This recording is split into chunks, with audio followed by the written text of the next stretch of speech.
Di nuovo qui dal Beach Bar di Erasmo Gallinaro per questo nuovo collegamento per Mondo Futsal TV. Parliamo brevemente di C1 C2, perché tra l'altro da considerare che la C1 è ferma, quindi il prossimo weekend la Virtus Fondi tornerà in campo a giocare in trasferta contro la Lazio.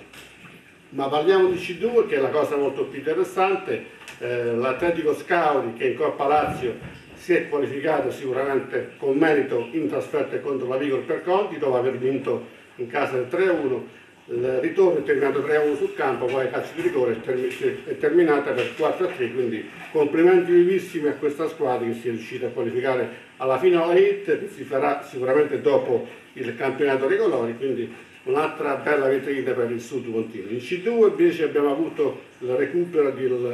dell'Atletico Gaeta contro la Ginnastic, derby appunto di campionato, una partita rinviata lo scorso gennaio, quindi è stata rimessa in campo. Il Gaeta ha provato a fermare questa corazzata, non ci è riuscita, quindi è terminata per 4-2, ma al primo tempo si è chiuso in parità 2-2, dopo il vantaggio degli ospiti è arrivato il pareggio ad opera appunto dei locali con i giocatori appunto Quecco Guerra, il nuovo innesto da parte di Roberto Pietro e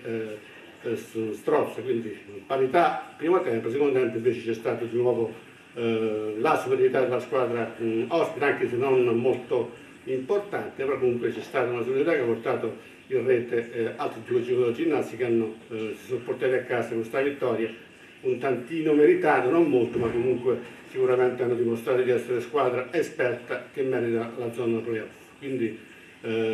domenica il prossimo turno per la C2 prevede queste partite. Lo Scauri giocherà contro The Lions, Pomezia Atletico Gaeta e ancora Ginnastic Fondi contro Mirafin e Vigor Latina contro Terracina. Da ricordare che c'è comunque il ricorso in atto da parte